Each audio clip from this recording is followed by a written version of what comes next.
Hello प्यारे बच्चों, नमस्कार। आप सभी का बहुत बहुत स्वागत है। आज के इस वीडियो में आप लोगों के लिए लेकर आ चुके हैं वार्षिक परीक्षा सत्र 2024-25 के पेपर का पूरा सॉल्यूशन। मैं यहां पर आपको 1 से लेकर तो 26 तक सभी प्रश्नों के आंसर बताने वाला हूं। वीडियो को लास्ट तक ज़रूर देखिएगा। और अगर आप लोगों ने चैनल को सब्सक्राइब नहीं किया हो तो चैनल को ज़रूर सब्सक्राइब करें और घंटी के बटन को ऑल पर करें, जिससे आने वाले सभी वीडियो आपको मिलते रहेंगे। इससे पहले हमने आप लोगों को हिंदी का प्रोवाइड करवा दिया था और ये रहा आपका सामाजिक विज्ञान का। इसके बाद आपके लिए विज्ञान, अंग्रेजी, गणित, सारे सब्जेक्ट एक के बाद एक, संस्कृत वगैरह सारे सब्जेक्ट का आपको मिलते रहेंगे। तो आप इस क्लास को लास्ट तक देखिएगा, अपने सभी दोस्तों को शेयर करें। चलिए स्टार्ट करते हैं पूरे क्वेश्चन पेपर को। समय आपको 2.5 घंटे मिलेगा। पेपर आपको 60 नंबर का मिलेगा, कक्षा 7वीं का। चलिए स्टार्ट करते हैं। सभी स्टूडेंट ध्यानपूर्वक इन प्रश्नों को नोट जरूर करें। पहला क्वेश्चन आप स्क्रीन पर देखेंगे। यहाँ पर क्वेश्चन नंबर पहला है, सही विकल्पों का चयन करके लिखना है। किसानों की बस्तियों को कहा जाता था।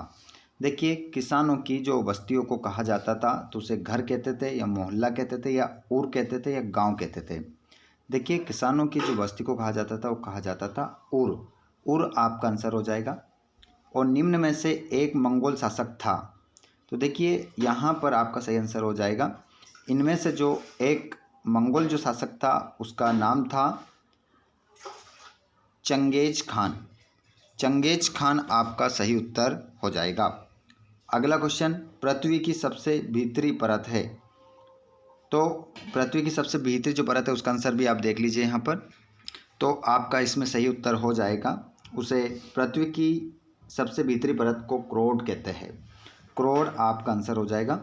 और हमारे लोकतंत्र की प्रमुख विशेषता है, हमारे लोकतंत्र की जो प्रमुख विशेषता है वो है भेदभाव, समानता, जातिवाद, निरंकुशता।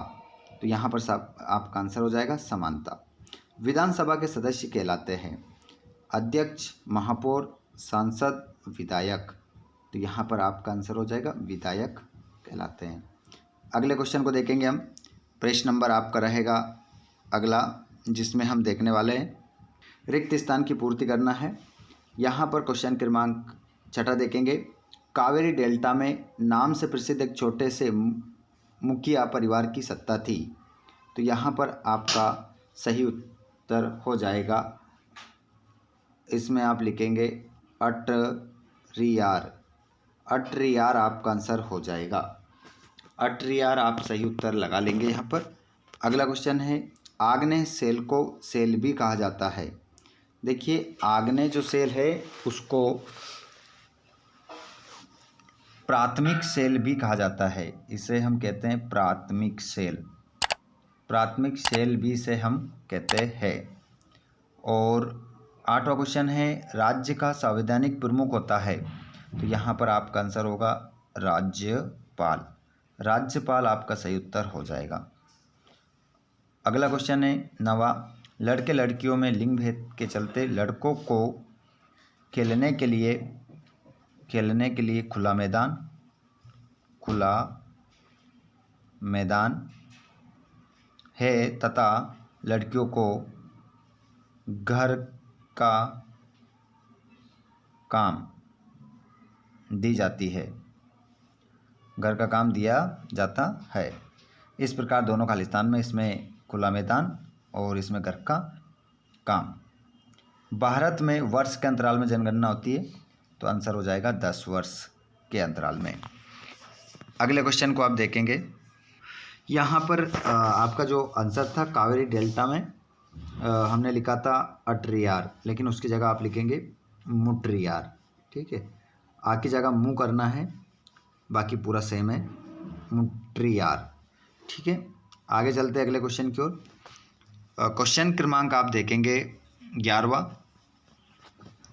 चोल वंश द्वारा सत्ता किस प्रकार प्राप्त की गई थी और कुतुब मीनार की दीवारों पर उत्कीर्ण अभिलेख किस भाषा में है और वर्तमान राज्यों के आधार पर गोंड जनजाति के लोग किन राज्यों में निवास करते हैं और ठंडी व गर्म महासागरीय जल धाराओं के नाम लिखिए और रोजा पाकर्स कौन थी और सुल्ताना का स्वप्न कहानी किसके द्वारा लिखी गई थी। ये सभी आंसर आप 11 से लेकर 16 तक आंसर मैं आपको बता रहा हूँ। पूरा वीडियो देखना है और सभी क्वेश्चनों को लिख लेना है, ठीक है। गलती किसी प्रकार की नहीं करना है, पूरा वीडियो आपको देखना है। यहाँ पर आप देखेंगे क्वेश्चन नंबर, ये रहा आपका 11 का उत्तर। चोल वंश द्वारा सत्ता किस प्रकार प्राप्त की गई थी। चोल वंश ने सत्ता युद्ध की विजय के माध्यम से प्राप्त की थी। ये क्वेश्चन नंबर 12।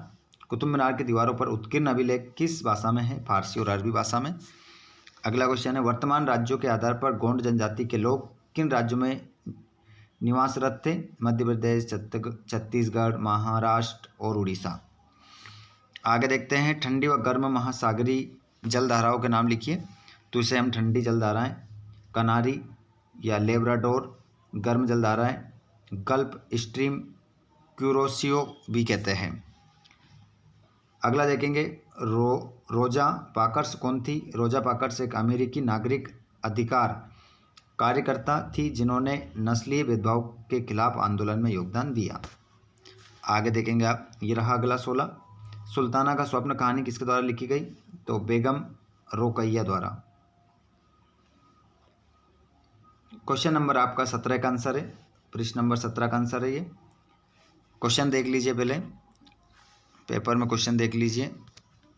ये रहा 17 से लेकर, तो सभी क्वेश्चन देख लेंगे। क्वेश्चन भी लिख रखे हैं वहीं पर, 23, 24, 25 सभी क्वेश्चन आप स्क्रीनशॉट लेकर देख सकते हैं, या 26 क्वेश्चन देख सकते हैं। घरेलू काम करने वाली महिला मेलानी ने अपने अनुभव में किन बातों को बताया। तो ये तो रहा क्वेश्चन नंबर 26। सभी क्वेश्चन आप पढ़ लेना, आंसर भी मैं आपको ये बता रहा हूँ, ठीक है। ये रहा आपका 17वां और ये रहा 18 जो अभी क्वेश्चन हमने पढ़ा है। रानी दुर्गावती को गढ़ कटंगा की बागडोर क्यों संभालनी पड़ी। तो रानी दुर्गावती ने अपने पति राजा दलपत शाह की मृत्यु के बाद गढ़ कटंगा की बागडोर संभाली ताकि राज्य की रक्षा की जा सके और मुगल आक्रमणों का सामना किया जा सके, और साम्राज्य के लिए कृषि व्यवस्था बनाए रखते थे। सेल किसे कहते हैं। तो सेलों के प्रकार, आग्नेय सेल, अवसादी सेल, रूपांतरित सेल। मानव अपने पर्यावरण में किस प्रकार परिवर्तन कर रहे हैं। मानव पर्यावरण में औद्योगिकरण, वनों की कटाई, शहरीकरण और जलवायु परिवर्तन के कारण प्राकृतिक संतुलन में बदलाव कर रहे हैं। आगे देख सकते हैं आप, प्रश्न नंबर 20। सेल किसे कहते हैं। सेलों के प्रकार लिखिए। आग्नेय सेल, क्वेश्चन नंबर ये तो 20 है हमारा। ये रहा 21। सरकार द्वारा नागरिकों से कर क्यों लिया जाता है। तो सरकार द्वारा सरकार द्वारा विकास कार्यों, बुनियादी सुविधाओं जैसे सड़क, शिक्षा, स्वास्थ्य और रक्षा के लिए लिया जाता है। प्रेस वार्ता से क्या आशय है। देखिए, प्रेस वार्ता से आशय है जिसमें अधिकारी, नेता या संगठन पत्रकारों की सूचनाएं या घोषणाएं देते हैं। आगे देख सकते हैं आप 23वां क्वेश्चन, मध्यकाल के इतिहास को जानने हेतु स्त्रोतों के बारे में लिखिए। तो ये रहा पुरातात्विक स्त्रोत, साहित्यिक स्त्रोत। क्वेश्चन नंबर 24वां है, ये रहा 25वां। पवन किसे कहते हैं। पवनों के मुख्यतः कितने प्रकार होते हैं। ये रहा 26। घरेलू काम करने वाली महिला मेलानी ने अपने अनुभव में किन बातों को बताया। तो यह आपका आंसर है